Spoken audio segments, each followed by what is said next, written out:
Right from the start, on the street itself, the official story was born. Come out of nowhere and just scream right into the side of the Twin Tower, exploding through the other side. And then I witnessed both towers collapse, one first and then the second, mostly due to structural failure because the fire was just too intense. The myth bled into the funeral report and was Well, let's just talk about that just a second. I hear people chuckling. Why are we chuckling? Here's a gentleman right off the street, the first one interviewed. He says, I witnessed, who talks like that? Everybody's in shock on the street. And this guy's talking objectively, very well rehearsed. His Fox News hat on, and he's talking, he has the answers. It fell mostly due to structural failure because the fire was just too intense. Who knows that? Fire protection engineers, structural engineers, architects have been arguing about this for years, and nobody had a clue what happened. Well, a few people did. A few more people like him. We'll see. By the experts. It was the combination of the impact load doing great damage to the building, followed by the fire, that caused collapse.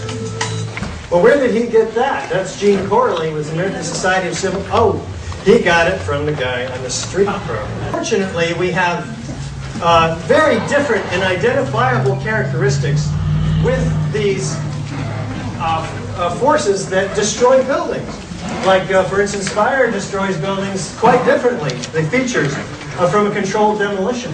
Explosions have a whole different set of features. And earthquakes cause buildings to topple very differently as well, in a natural type collapse. So let's look at fires for just a moment. Fires, by their nature, are organic. They work themselves through a building every 20 minutes or so, burning out one area and going on looking for fresh new fuel sources. So when a building does collapse due to fire, it's a large gradual deformation, and it falls over. It follows the path of least resistance, not straight down through the structure. And never in history do we have an example of a steel frame high-rise that's collapsed. But say in a wood building, it'll be an asymmetrical collapse. So keep this in mind. And we'll talk about what fires are expected to do in steel frame buildings in a moment. But these buildings fell over by natural forces, earthquakes. They fall over. Their structural skeleton is not dismembered. You see what was a building at the bottom of the pile, mangled certainly. The concrete is not pulverized to powder. So keep this in mind. Explosions are quite different. They have thick, billowing, enormous clouds of pulverized concrete. And from the expansion of gases, it's like a pyroclastic-like flow, cauliflower formation like you see in volcanoes. Before it all comes tumbling down.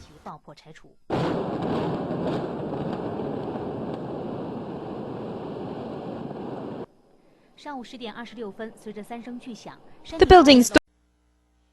And it's dismembering the steel structure.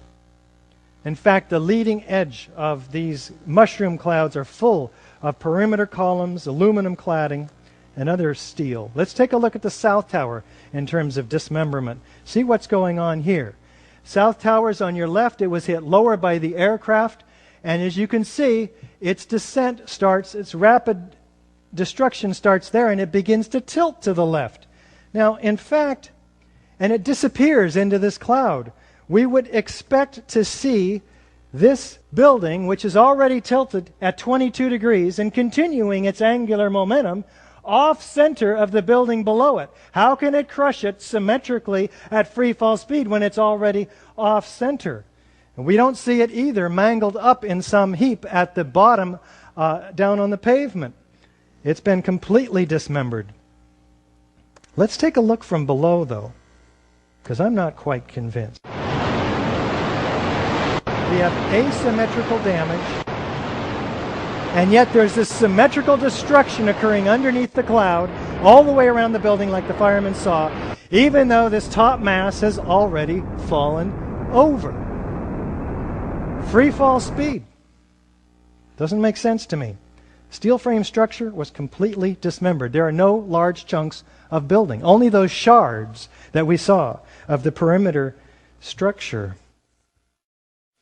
Does it look like a gravitational collapse to you?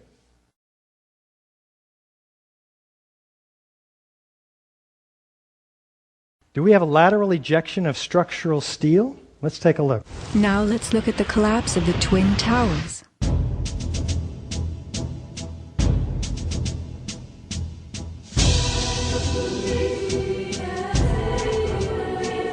We are seeing explosions rather than implosions, a first in demolition history. A sequenced rumble becomes a roar as debris is thrown outward. The damage is not contained. Windows are blown from neighborhood buildings. What kind of energy enabled this? Would fire hurl metal and concrete sideways into the air? Here, a chunk of steel was flung 400 feet, wedging itself deep into 3 World Financial Center on Vesey Street. A FEMA photographer taking pictures of Ground Zero wondered why so many steel beams were jutting from neighborhood buildings. What shot pieces of the towers all the way across the street? In fact, the portions of the tower that had the greatest structural members, the sky lobbies and the mechanical floors, had the perimeter units thrown farther than the perimeter wall units from the upper floors, which theoretically should have, because they're higher, they should have gone farther, right? No, these perimeter units landed on the Winter Garden 600 feet away. Let's take a look at the physics of this. Girders weighing several tons were found 600 feet from the base of the North Tower. How fast they were ejected depends on where they originated. If they came from high in the building, they were thrown outward at about 50 miles per hour. If they came from lower down, the speed had to be even greater. Gravity alone cannot account for such high lateral ejection speeds. In fact, let's take a look at a couple of these specific ejections. Using special software, we can analyze motion on video clips frame by frame. I have placed markers on each frame so we can track a particular projectile.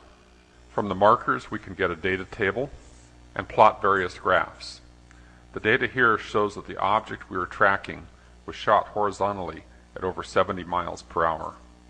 The energy needed to hurl a 4-ton girder at this speed is comparable to the energy needed to hurl a 200-pound cannonball 3 miles. What about those floors, those pancakes? This is a pancake collapse. We're looking for some pancakes down below. This is a 7-story lobby. There's about 2 or 3 stories of stuff in there. We'll take a look at that stuff. But what I'm looking for is 110 floors with this kind of metal decking underneath 4 and 5 inches thick of concrete. An acre in size, each of them. 110 acres of these. How many floors do we find down at the bottom? Not 50, not 10, not even 1. We don't even find metal decking down there, or concrete. There's hardly any macroscopic chunks of concrete. What happened to the metal decking? What happened to the concrete? Tom Patrizio brought these floor decks out. 6,000 of them, he says. I couldn't believe it. Not one floor panel, he notes when he comes back to help the cleanup. Pancakes occur in pancake collapses.